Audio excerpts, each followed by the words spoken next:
¿Qué tienes, Sisa? Tengo hambre. ¿Y tu lonchera? Jonathan lo hace con frecuencia, ya debería ser algo que de pronto, no, subirse aquí eh, es algo de mucha responsabilidad.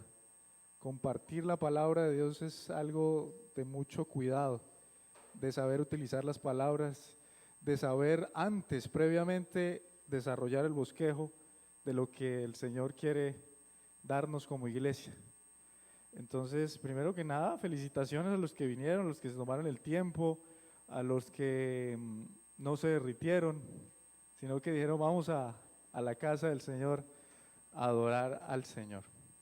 Bueno, hoy voy a hablar de un tema que pudiera parecer trivial.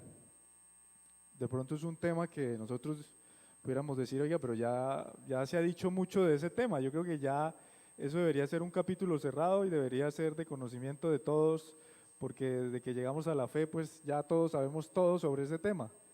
Pero resulta que hay algunos detalles que de pronto pasamos por alto y que a veces es necesario recordar. Este tema es el tema de la oración. ¿Y cómo llegué a ese tema? Porque la verdad en mi devocional de esta semana que pasó, por la providencia de Dios, llegué a la biografía de un hombre de Dios, un predicador y misionero de 1800. Entonces en el devocional conocí un poco más acerca de la vida de George Mueller, así se llama este hombre. Este hombre tenía una característica en particular y todo el mundo que lo conocía por esta característica, porque era un hombre de oración. Él desarrolla su ministerio y la oración no es únicamente lo que se resalta, hizo una serie de cosas supremamente importantes que hoy en día todavía hacen parte de esos reconocimientos que él le hace. Y el Señor me quebrantó con esta biografía, pero no me quebrantó el hecho de que él fuera un hombre en oración en sí, sino lo que hizo Dios por medio de ese hombre de oración. Como para darles unos datos, sus biógrafos dicen o registran que George Mueller, en la habitación donde él oraba, que tenía un piso de madera, él era un alemán que se fue a Inglaterra a desarrollar su ministerio, y en donde él estaba, donde él oraba, que era un piso muy similar a este en madera, él se arrodilló ahí durante casi a lo largo de su ministerio.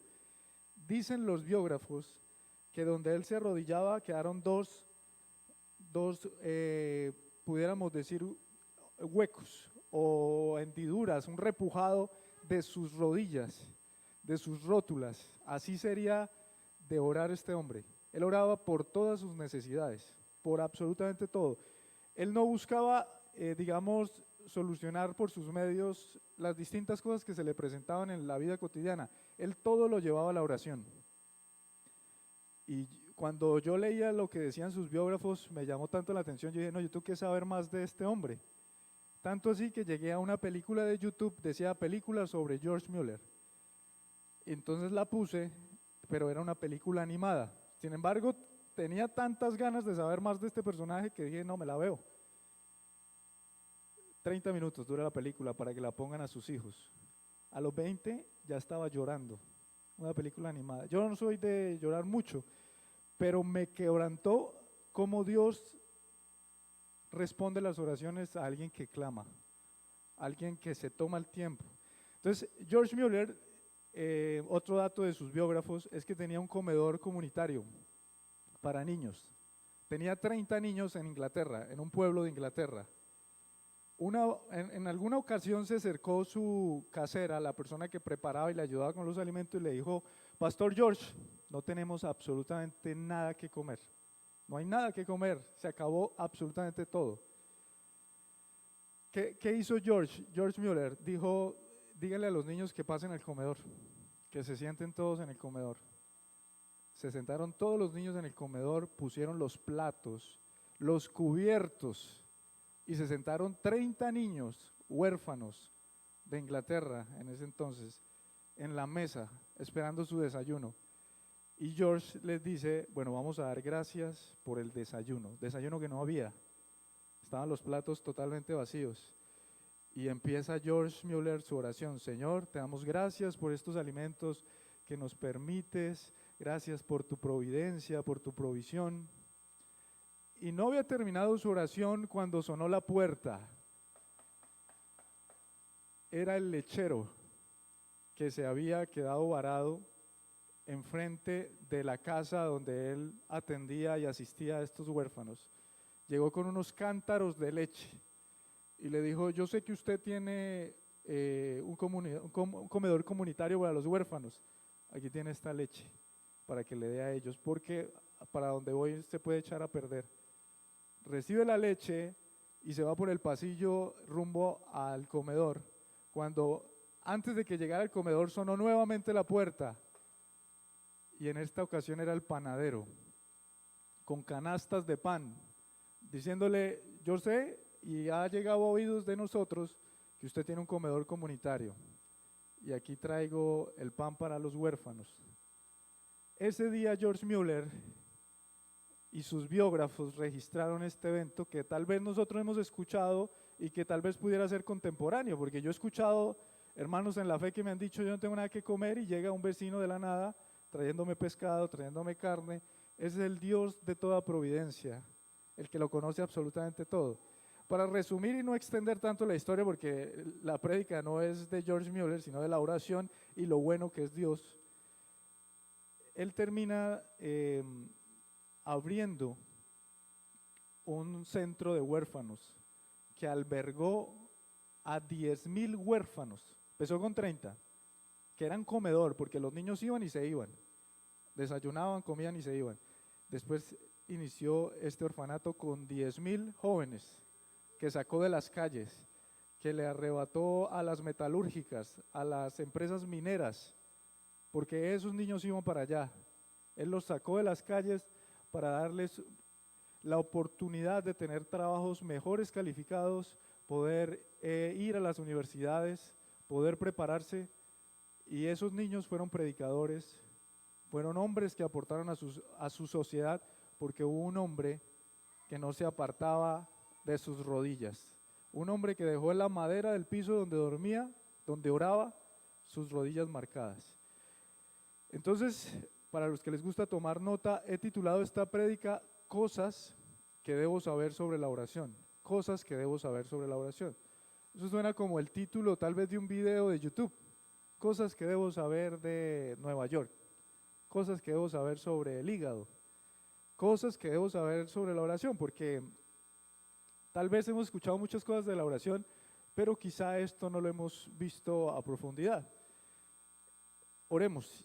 Hagamos justamente lo principal de este sermón, orar.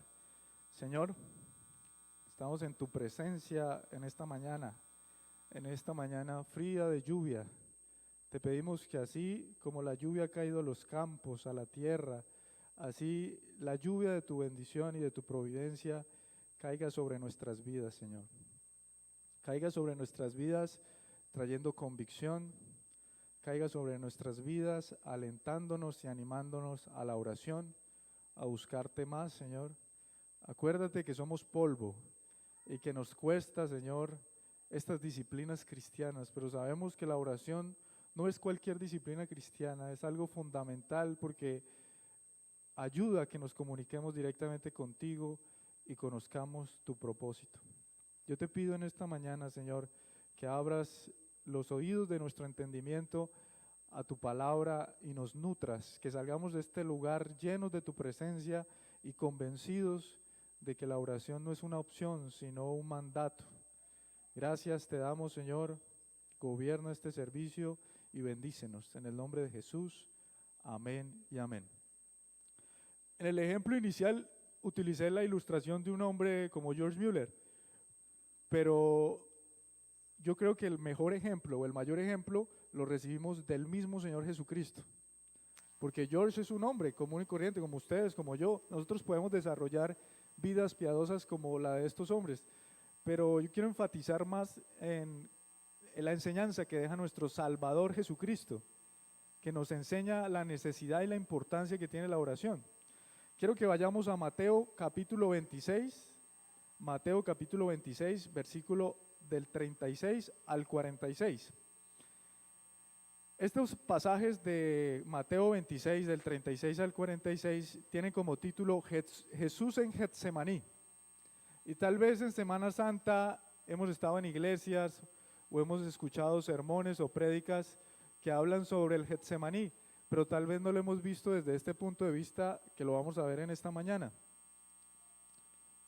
Lo que quiere el Señor con esto es decirnos o ilustrarnos la necesidad que tiene la oración, la necesidad como único medio mediante el cual nos podemos comunicar con Él. Dice Mateo 26, 36 al 46. Luego fue Jesús con sus discípulos a un lugar llamado Getsemaní. Getsemaní es una especie de jardín hoy. Usted puede ir a Tierra Santa y encuentra Getsemaní. Es un lugar donde hay olivos, árboles, un lugar hermoso. Usted cuando vaya a Israel, vaya a Getsemaní, ahí en ese lugar geográfico estuvo el Señor orando. Luego fue Jesús con sus discípulos a un lugar llamado Getsemaní y les dijo: siéntense aquí mientras voy más allá a orar. Siéntense aquí mientras voy más allá a orar. Se llevó a Pedro y a los dos hijos de Zebedeo y comenzó a sentirse triste y angustiado. Es tal la angustia que me invade que me siento morir, les dijo. Quédense aquí y manténganse despiertos conmigo. Se llevó ¿a quién? A 3 discípulos, a 3 apóstoles. Llevó a Pedro y a los hijos de Zebedeo. Ahí no los mencionan, pero los hijos de Zebedeo son Santiago y son Juan, el apóstol Juan. Santiago o Jacobo también. Y se los llevó. ¿Por qué? Porque se sentía angustiado. Mire, yo quiero hacer énfasis en los sentimientos, en las emociones que está sintiendo Jesús en ese momento. ¿Cómo se sentía? Triste y angustiado. Cristo es 100% Dios y 100% hombre.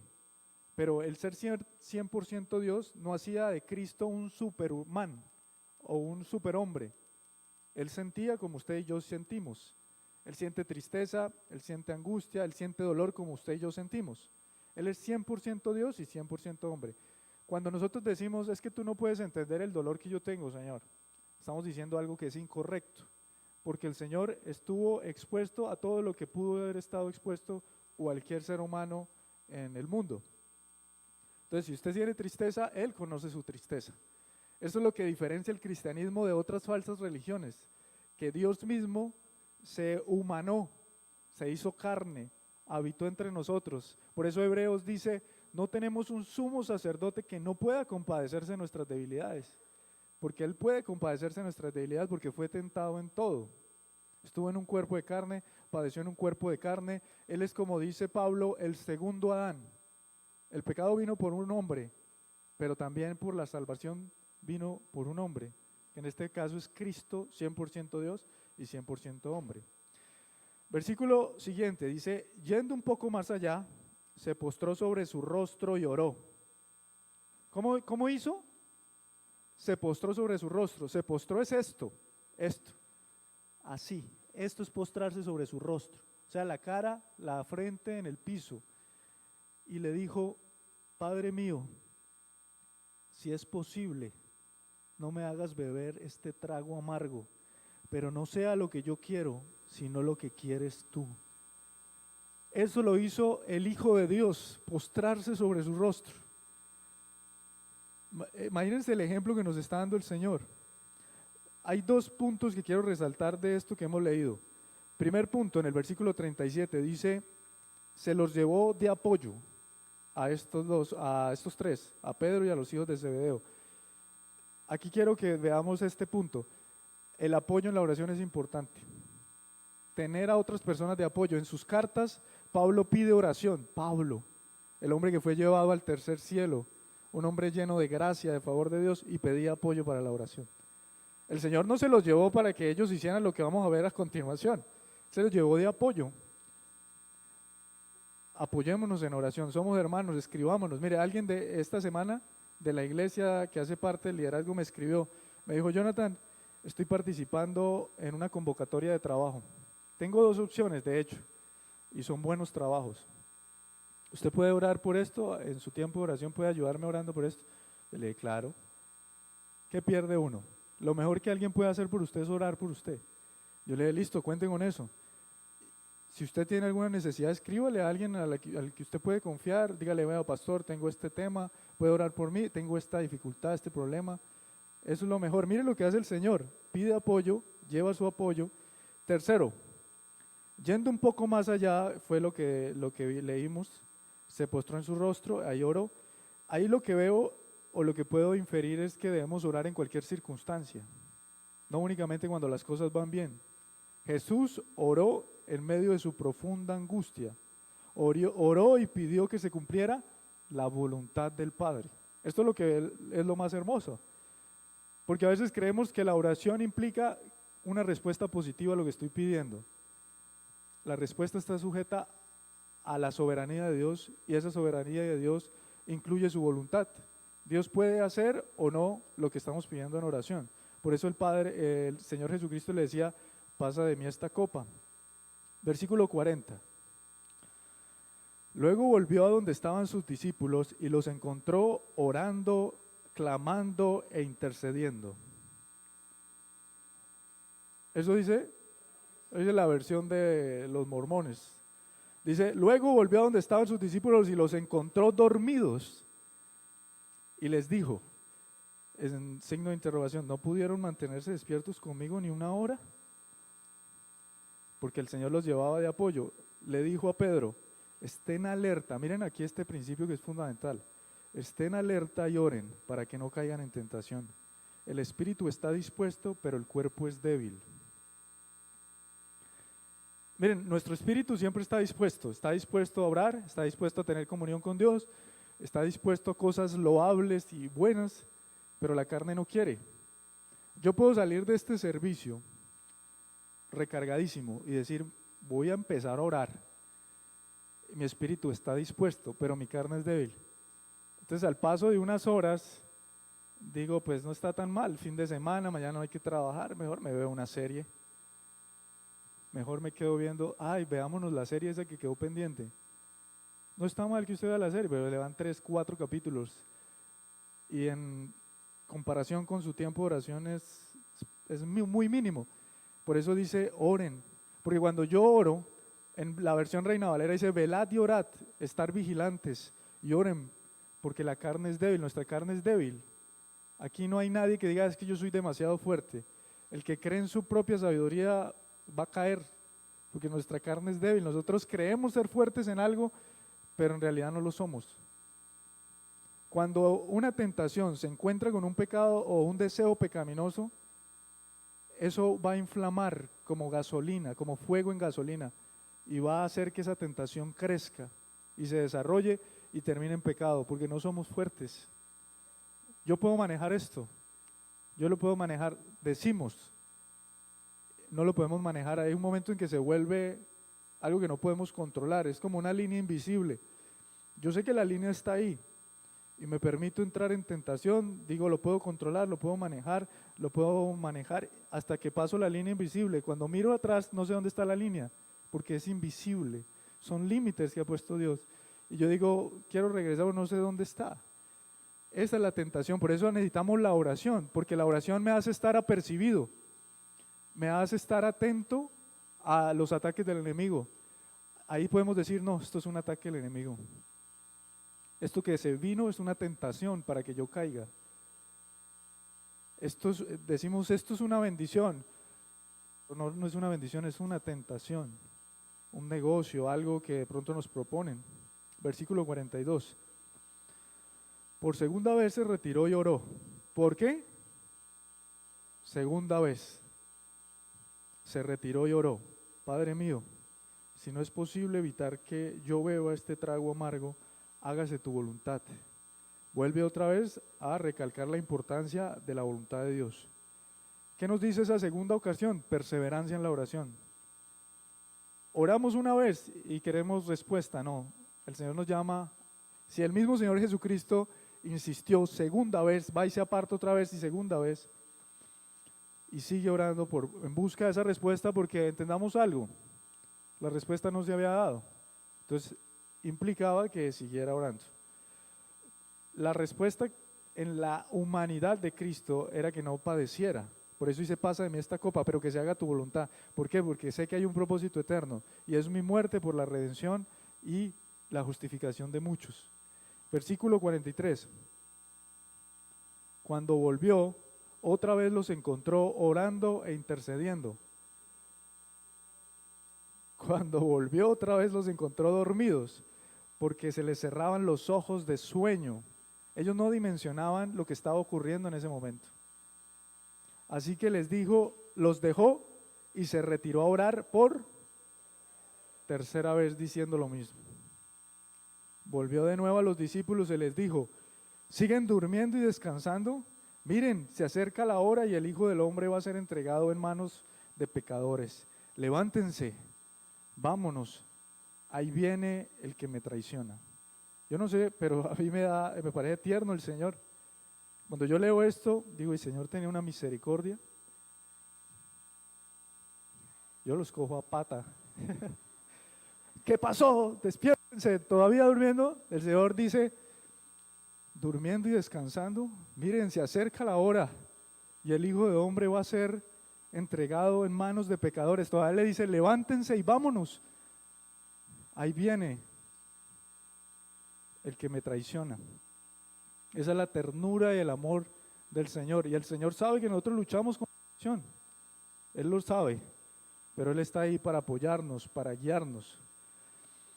La gran mayoría de nosotros, de los creyentes, de la gente que está en la iglesia, sabe que la oración es importante. Todos sabemos, y yo formulo aquí una pregunta y digo, ¿cuántos creen que la oración es importante? Todos van a levantar la mano, porque es algo que todos entendemos como importante en la fe. Es una noble práctica. La mayoría del consciente colectivo de los creyentes está la oración como algo importante. Sin embargo, a pesar de que sabemos que es importante, no lo hacemos. Y no lo hacemos por distintas y múltiples circunstancias. Yo quiero resaltar tres que voy a denominar enemigos de la oración.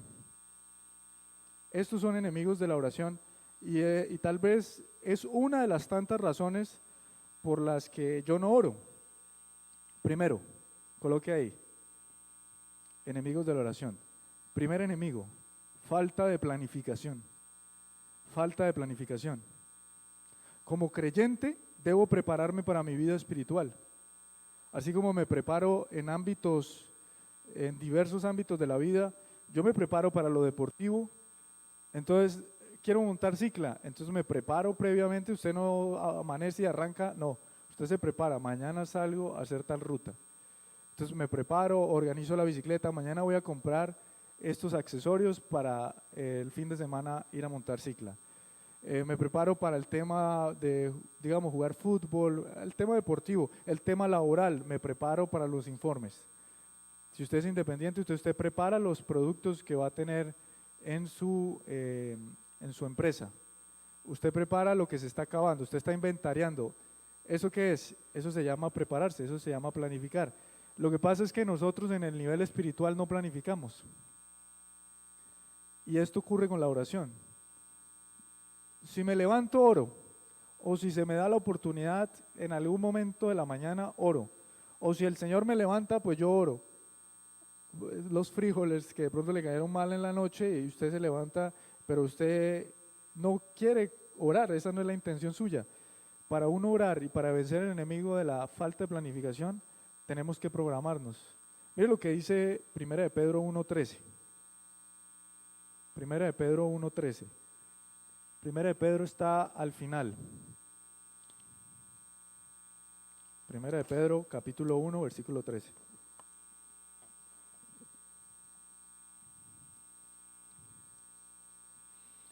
En este pasaje que tiene como título Sean santos, que es el contexto principal de este pasaje, Pedro le está diciendo en esta carta a los creyentes, dice, por eso dispónganse para actuar con inteligencia, tengan dominio propio, pongan su esperanza completamente en la gracia que se les dará cuando se revele Jesucristo.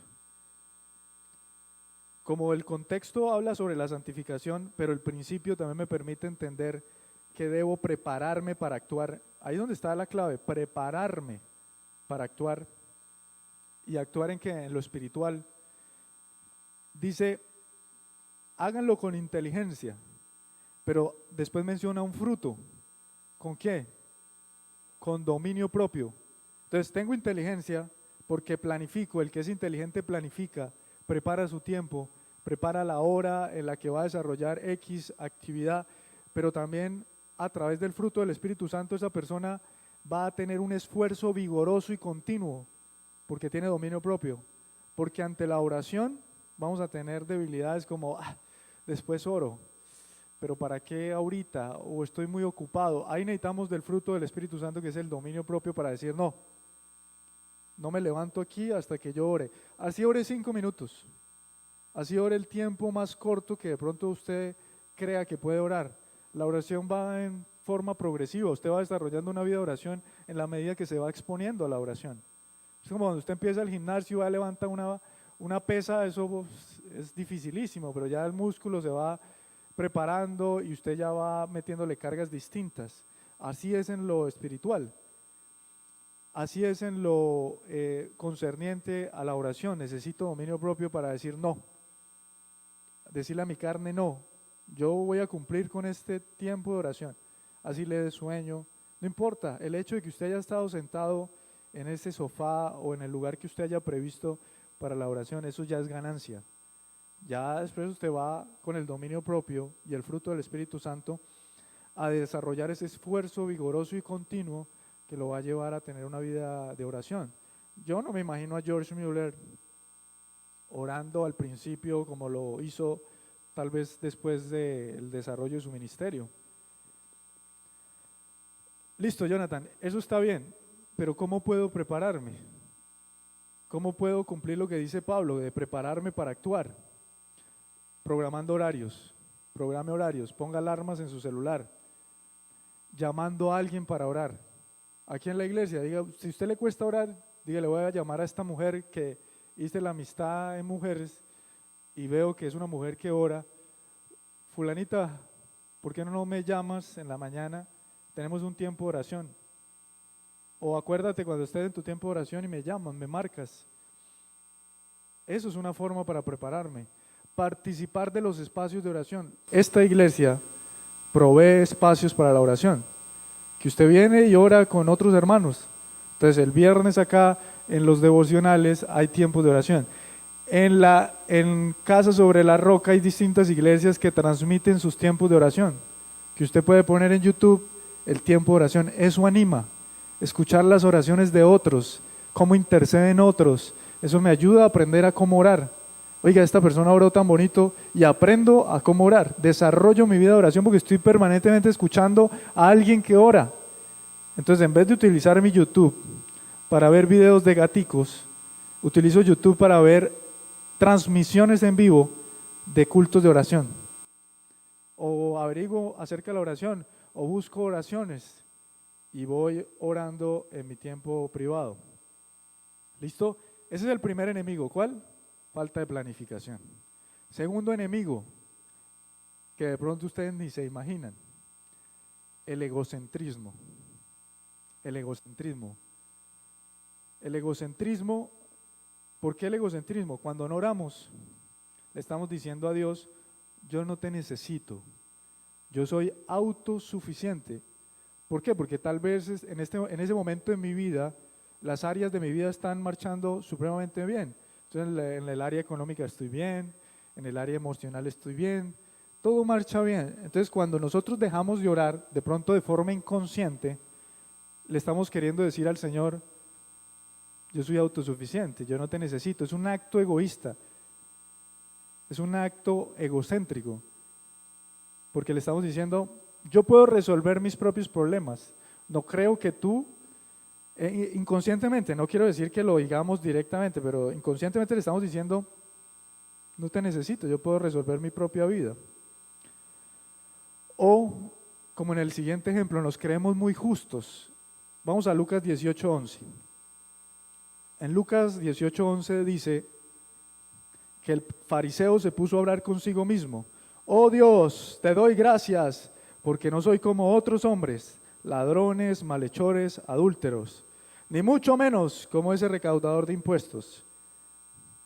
Mire lo que dice la palabra, se puso a orar consigo mismo, ni siquiera con Dios, consigo mismo.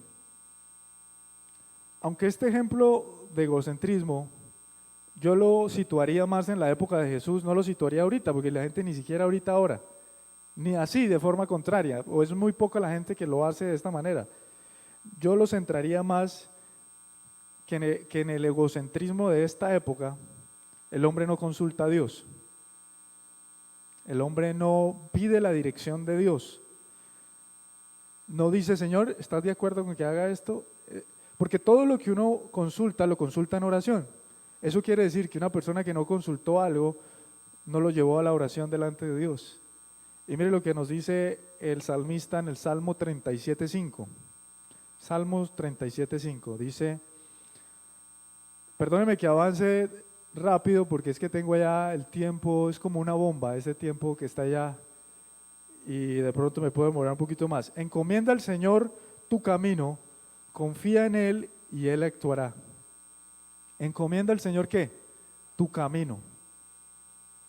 Confía en Él y Él actuará. ¿Qué debemos hacer nosotros? Decirle, Señor, ¿te parece este camino, te parece correcto? Lo que voy a hacer y transitar en este camino es correcto. Hágase tu voluntad, Señor. Si no haces tu voluntad, no permitas que yo tome esa puerta. A propósito de tantos viajes que se están dando ahorita, que la gente se va y se cambia de país, el hecho de que ese país que de pronto deseamos, en el que deseamos estar, sea un país del primer mundo y un país desarrollado, no garantiza que a usted le vaya a ir bien.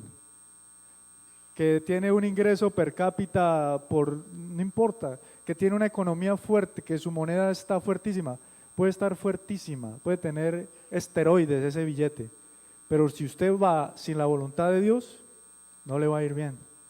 Y les pudiera contar aquí, se me pudieran ir esos minutos que me quedan restantes en ejemplos de gente que viajó sin la dirección de Dios, porque los caminos del Señor no eran esos caminos.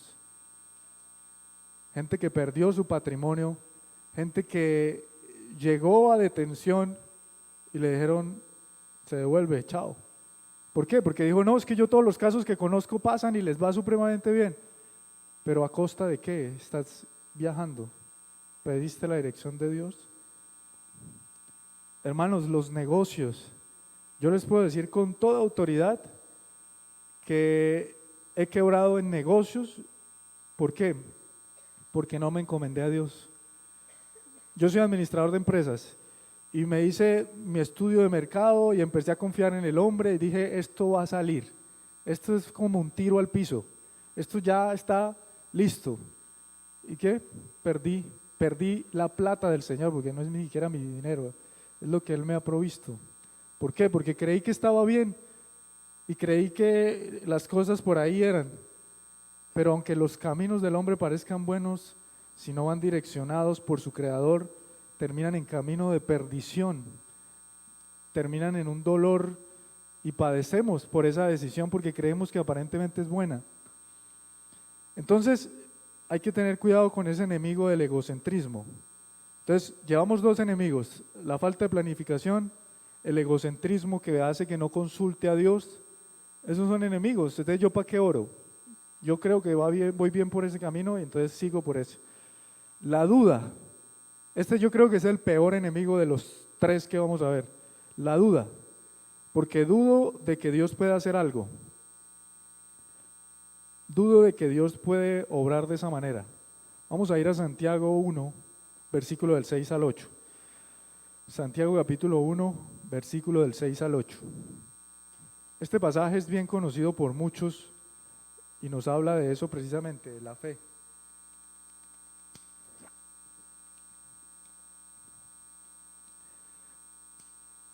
Dice lo siguiente, pero que pida con fe, sin dudar, porque quien duda es como las olas del mar agitadas y llevadas de un lado a otro por el viento.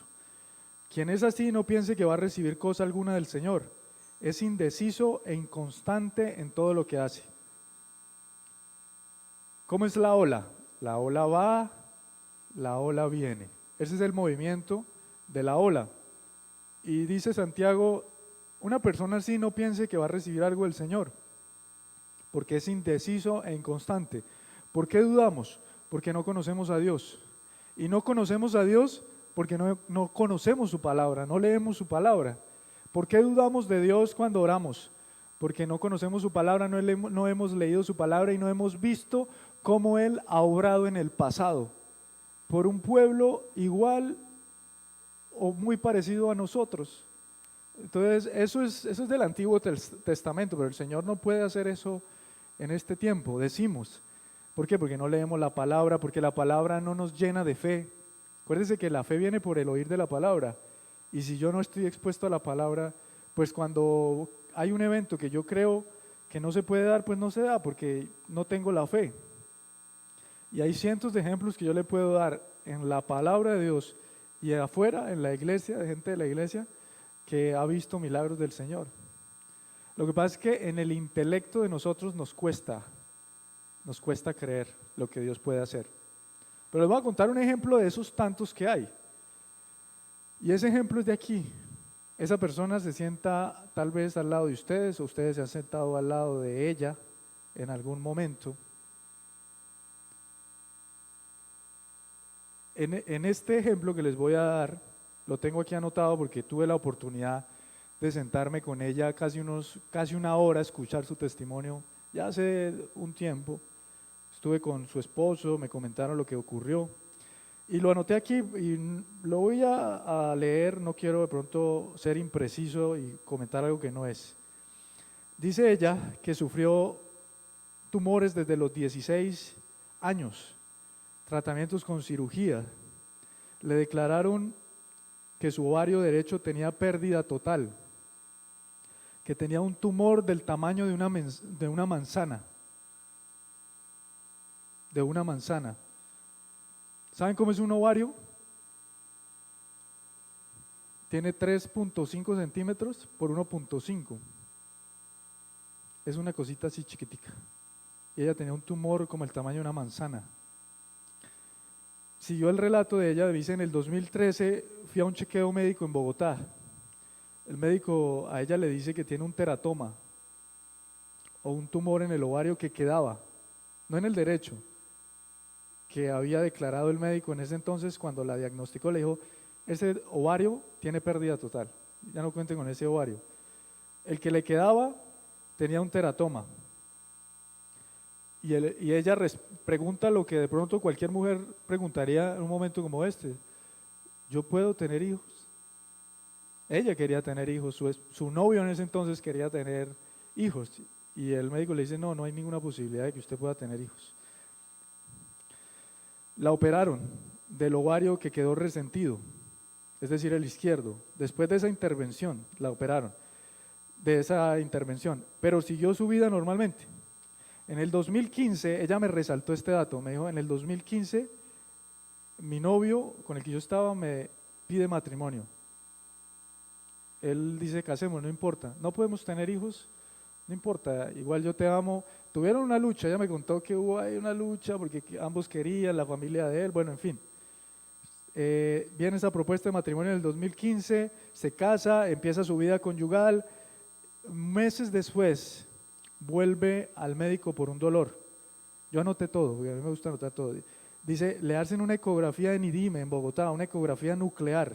La ecografía nuclear, a diferencia de cualquier otra ecografía, es muy precisa para mirar detalles, porque utiliza radioactividad, una pequeña cantidad. ¿Para qué? Para precisar qué es lo que hay o cuál es el problema principal.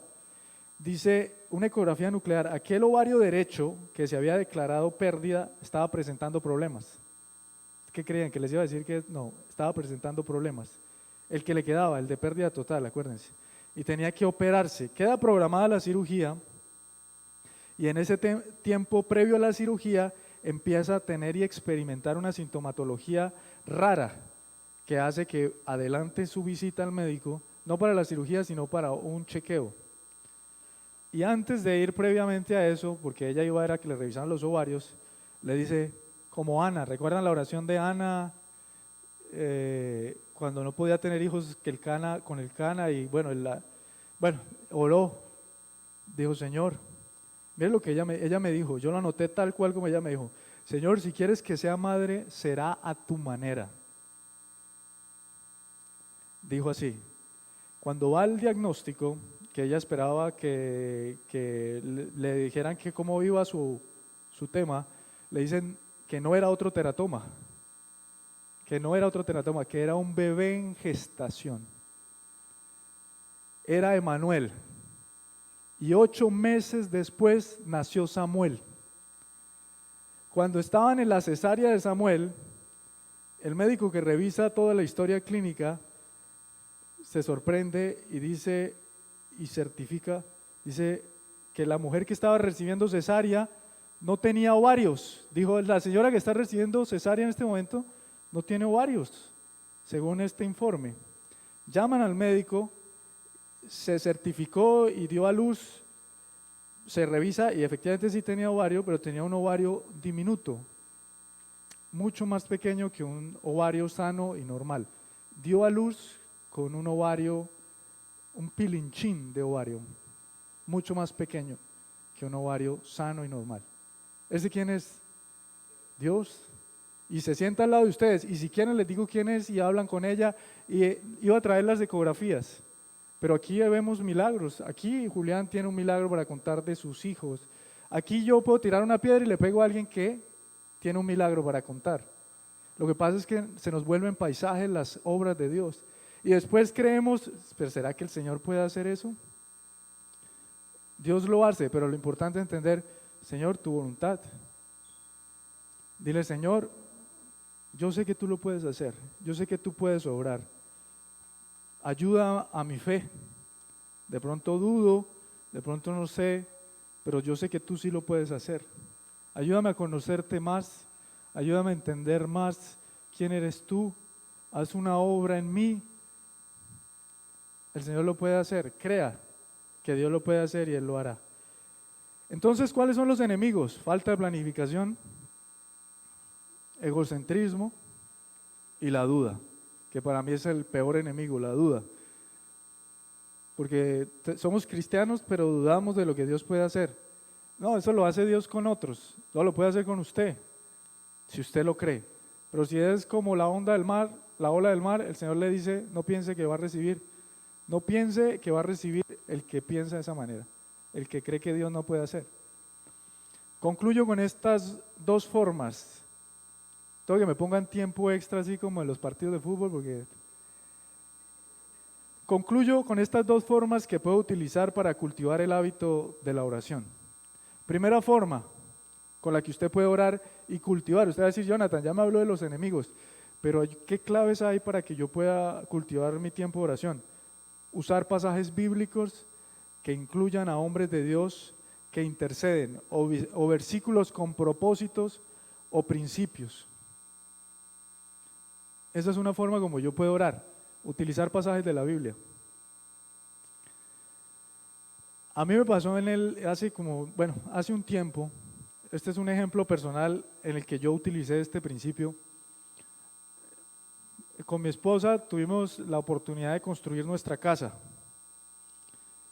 y mandé a hacer las ventanas de la casa, era lo que nos quedaba para poder pasarnos a vivir allá. Y fue la persona, me recomendaron a esa persona, ya había visto el trabajo que había hecho en otras partes y dije, este es. Eso sí, cuando le van a vender a uno, dice, bueno, mira, esta es la cancelería, tiene rodachinas, eso usted con un dedo, mejor dicho, antes no dijo que le podía soplar y ella se abría y se cerraba. Dijo, esto es de lo mejor. Yo le dije, listo, bueno, ya me lo recomendaron. El tema o el punto es que era una persona de otro departamento, pero uno siempre busca el precio y que se lo recomiende a alguien. Entonces dije, listo, hagámosle, negocio cerrado, listo. Entonces, bueno, el dinero, le di una suma de dinero que considero, pues para lo que vale un producto de esos, grande. Me quedé tranquilo, pasó una semana, eso que le contestan a uno los primeros días, sí, don Jonathan era, en ese entonces era don Jonathan. Don Jonathan, sí, ¿cómo está? Sí, eso está en marcha, ya mandé a traer el material, Bueno, pasó una semana más y yo escribí, bueno, ¿cómo van mis ventanas? cómo van mis ventanas, porque eso fue en época de verano y ya empezaba la época de lluvias y se me iba a dañar el estuco. Y de hecho se me dañó parte del estuco porque no llegaban las ventanas. ¿Qué pasó? Que se me estaba dañando el estuco, le mandaba videos, fotos, y pasó lo que ustedes creen que va a pasar. Dejaron de contestarme. En visto. Entonces le escribía en visto. Llamaba, no contestaba. Y empieza la mente a hacer lo que siempre hace la mente, porque la mente, como un traidor en nuestro corazón, nos entrega a las peores de las circunstancias. Y súmele que llegan los amigos de Job a decir, no, a usted lo robaron. Eso es fijo. No, eso ya échele tierra a eso. A mí me pasó, y empiezan con estos ejemplos. Entonces pasó el tiempo, no contestaba, empezó en mi corazón a llenarse de odio, de rencor. Yo les estoy contando lo que yo sentí, porque yo no voy a ser mentiroso. Empecé a sentir hostilidad en mi corazón. Yo no soy grosero, pero empecé a pensar palabras groseras en mi mente contra ese hombre. Tenía rabia, pero yo sabía que esto hacía parte de la providencia de Dios, porque todo lo que usted y yo vivimos, lo vivimos para la gloria de Dios. Sáquense de la mente que la vida del cristiano es color de rosa. La vida del cristiano tiene estas ondulaciones para formar el carácter de Cristo en nosotros, porque si todo fuera chévere, como dicen los apóstoles de la prosperidad, casa, carro y beca, y usted no va a sufrir, pare de sufrir. Yo no lo digo como lo dice el pastor le sale mejor. Eso es mentira. El cristianismo tiene esto, pero el que es consciente de esto disfruta esos procesos porque eso trae un fruto después, un fruto lleno de gracia, de sabiduría y de amor. Y saqué tanta hostilidad de mi corazón y dije, Señor, ¿tú quieres mostrarme algo con esta situación? Apliqué lo de Mateo y pedí oración. De hecho, estaba dictando el curso de madurez espiritual y les pedí oración. Les dije, colabórenme orando, y les comenté la situación y ellos dijeron, listo, vamos a orar. Y algunos me dijeron, oiga, yo estoy orando, me escribían, estamos orando por eso. Yo le dije, bueno, gracias. En la casa que construí yo hice un cuarto de oración y me arrodillaba, yo puse una ventana enfrente y me arrodillaba y veía ese espacio sin la ventana y yo decía, Señor, y me arrodillaba y le decía, Señor, haz tu voluntad, Padre. Y utilicé este pasaje, me acordé de la historia de Moisés, Deuteronomio 9, 27 al 28. Acuérdate de tus siervos Abraham, Isaac y Jacob. Pasa por alto la terquedad de este pueblo y su maldad y su pecado. No sea que haya en el país de donde nos sacaste y digan, el Señor no pudo llevarlos a la tierra que les había prometido, y como los aborrecía, los sacó para que murieran en el desierto. El pueblo se estaba comportando de manera terca y aquí vemos un Moisés intercediendo por ese pueblo. Yo cogí, aquí es donde está el principio que quiero resaltar. Cogí esta palabra y en vez de Deuteronomio 9:28, Jonathan 9:28, dije, no sea, Señor, no sea que haya personas y digan, el Señor no guardó a Jonathan y a Alejandra de este hombre irresponsable. Le decía yo al Señor usando este pasaje, decía, si ven de qué sirve ser cristiano y servir al Señor. Si vieron sinvergüenza de estos, yo le decía así al Señor porque estaba intercediendo. No se lo decía como lo estoy diciendo, yo, como dice el Señor, postrado en tierra. Y no fue un día y al otro día estaba resuelto el tema, fue constante y no veía respuesta. Y entonces dije, después de esta oración vuelvo y escribo y me contesta fijo. Y ahí venían los pensamientos hostiles, es esa lucha. Dije, no, me voy de viaje. El fin de semana que había dicho, me voy de viaje, empieza uno a pensar de todo. Yo dije, si tuviera una granada, se la tiro al taller. Empieza esa hostilidad, ¿no les ha pasado? Le da a uno rabia. Y aquí en la mente es terrible. Yo le decía, Señor, renueva mi mente, transforma mis pensamientos, perdóname. Yo no quiero tener discusiones, yo quiero que todo… Bueno, y antes de planear viajar, el Señor me contestó.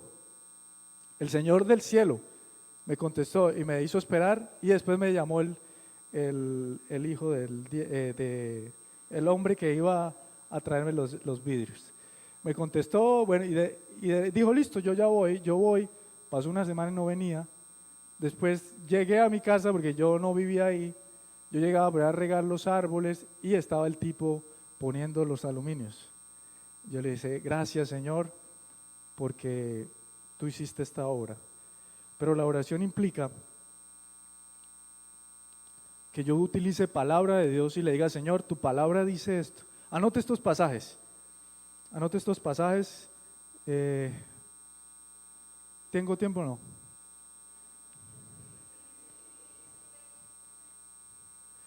Anote estos pasajes. El Señor promete darnos sabiduría si pedimos. Santiago 1.5, anótelo ahí. Santiago 1.5. Señor, tú prometes darme sabiduría. ¿Para qué? Para resolver ese tema laboral, para traer nuevos productos a mi empresa, para resolver tal vez la falta de clientes en este momento, para tal vez entender cómo manejar o a qué colegio matricular a mis hijos. Eso es sabiduría. Y el Señor prometió darnos sabiduría si se la pedíamos, pero si no le pedimos, vamos a caer en relativismo y vamos a hacer las cosas a nuestra manera. Señor, ¿estás de acuerdo? ¿Hago esto? Vuelvo y les cuento lo del negocio que yo hice. No le pedí dirección a Dios. Creí que todo marchaba bien y me estrellé durísimo. ¿Por qué? Porque creí que yo lo podía hacer. Y Él promete darnos sabiduría. Si le hubiera pedido sabiduría, como dice Santiago 1.5, me hubiera evitado dolores de cabeza. Segundo, Él promete proporcionar una manera de salir de la tentación. 1 Corintios 10.13. Dígale, Señor, tú dijiste en tu palabra que tú me ibas a proporcionar la salida, la vía de escape a cualquier tentación. No sé con qué usted está siendo tentado. Tal vez en firmar un contrato de dudosa procedencia, tal vez hacer un negocio que no se debe hacer, que es incorrecto ese proceder, firmar algún documento y usted dice necesito el dinero, me toca hacerlo. Eso es una tentación y empieza el deseo pecaminoso a ser inflamado por la llama del fuego del pecado. Y por último, Hebreos 13:5. Él promete que nunca nos dejará ni nos abandonará. Usted le dice, Señor, tu palabra dice en Hebreos 13:5 que no nos dejarás, tú no nos abandonarás. Esto que yo estoy viviendo es un tema transitorio, un tema temporal. Tú prometiste que estarías conmigo desde el principio hasta el final. Último punto, perseverancia. Las respuestas no son inmediatas. La oración requiere perseverancia. Métase eso en la cabeza. La oración no tiene respuestas inmediatas. No es que llore y ¡pum! La respuesta la tengo a la vuelta de un día, de unas horas. Requiere perseverancia. Vamos a ver una parábola, Lucas 18.1. Lucas 18.1. En este pasaje de Lucas 18.1 nos encontramos con una parábola. La parábola es una figura literaria utilizada mucho por los judíos. Así como nosotros utilizamos la fábula como figura literaria, los judíos utilizaban mucho la parábola. La parábola, a diferencia de la figura literaria que es la fábula para nosotros, ¿se acuerdan los cuentos de Pombo? Esos dejaban una moraleja. La parábola como figura literaria hace que la persona que escuche la parábola o lea la parábola tenga que llegar a una conclusión. Por eso el Señor insistía, el que tenga oídos oiga. Tiene que ser con un discernimiento espiritual. Eran muy pocas las veces que el Señor explicaba una parábola, como en el caso de la parábola del sembrador. Pero si usted mira, la mayoría de parábolas hacen que el que las lee o las escucha tenga que discernir espiritualmente qué es lo que se quiere decir. Lucas 18, parábola de la viuda insistente. Jesús les contó a sus discípulos una parábola para mostrarles que debían ¿qué? Orar siempre sin desanimarse. Porque cuando no recibimos respuesta nos desanimamos.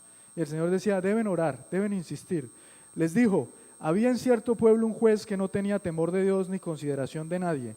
En el mismo pueblo había una viuda que insistía en pedirle, hágame usted justicia contra mi adversario. Durante algún tiempo él se negó, pero por fin concluyó, aunque no temo a Dios ni tengo consideración de nadie, como esta viuda no deja de molestarme, voy a tener que hacerle justicia, no sea que con sus visitas me haga la vida imposible. Continuó el Señor. Tengan en cuenta lo que dijo el juez injusto. ¿Acaso Dios no hará justicia a sus escogidos que claman a Él día y noche? ¿Se tardará mucho en responderles?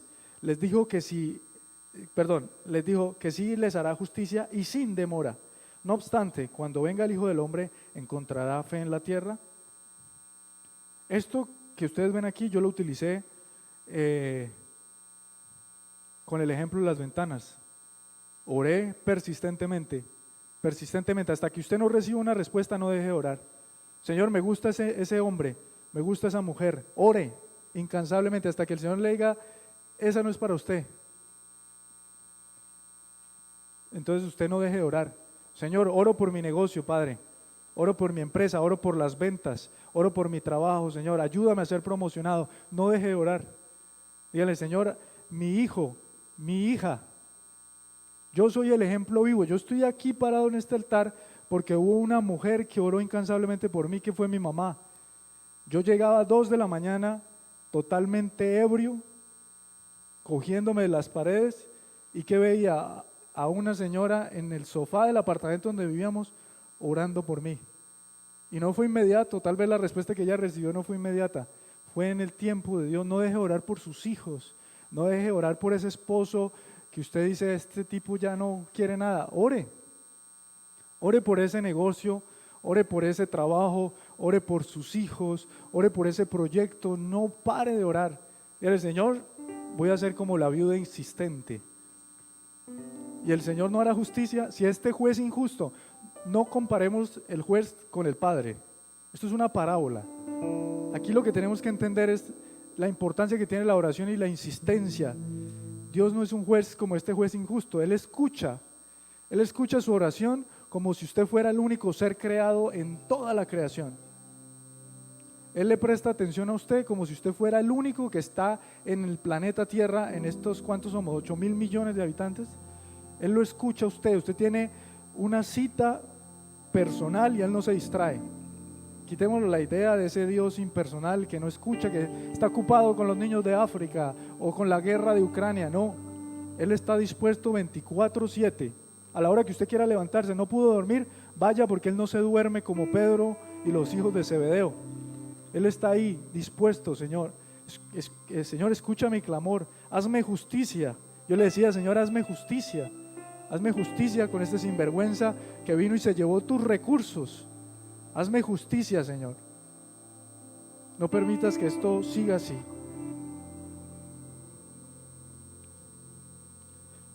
Y lo principal, no se olviden que todo se hará si se hace la voluntad de Dios. Él hace la voluntad. Él es el que hace en el cielo, en la tierra y debajo de la tierra como Él quiere. Si la respuesta no es positiva, dígale, gracias, Señor, no entiendo, pero gracias, porque sé que me estás evitando algo. No lo entiendo, pero gracias. Señor y Padre, gracias por permitirnos la oración, Señor. Gracias por tu obra que no termina. Ayúdanos, Señor, ayuda a nuestra incredulidad. Pon ese deseo profundo por la oración, Señor. Tú sabes, tú eres el único que sabes cuánto nos cuesta tener esos tiempos de comunión. Hemos sido indisciplinados y hemos sentado en el trono de nuestro corazón prioridades temporales de este mundo, Señor. Hemos sentado el deporte, el trabajo, pero no te hemos sentado a ti en el trono, Señor, de nuestras vidas. Trae un espíritu de oración sobre nosotros. Derrama de tu espíritu y sacia la sed que tenemos de ti, Señor. Habla a cada corazón, Señor, y transforma cada mente, cada vida de los que hoy estamos aquí, Señor. Límpianos, transfórmanos. Pon ese deseo profundo por buscarte, Señor. Haz un milagro en nosotros. Permítenos ver un milagro en otros. Aumenta nuestra fe, Señor. Que no seamos como las olas del mar que vienen y van, sino que seamos firmes y entendamos que tú respondes a nuestras peticiones, Señor. Que tú eres bueno. Y aun si la respuesta que buscamos no es favorable, Bendito es tu nombre y que se haga tu voluntad, porque tú eres bueno, porque eres sabio, porque eres santo, porque tus metas están llenas de gracia para mi vida. Y todo lo que me permites obra para bien. Forma mi carácter a la imagen de Cristo. Quita todo lo que no sirve, Señor. Todo estorbo que impide que yo ore, que tenga comunión, Señor. Hoy te pedimos que el enemigo hoy no tenga cabida, Señor. Que esta semilla germine en buena tierra y produzca el fruto al 100%, Señor. Hemos orado a ti, al único Dios fiel y verdadero. Ayúdanos a animarnos a buscar tu presencia y a hablar contigo. Hemos orado en el nombre de Jesús. Amén y amén.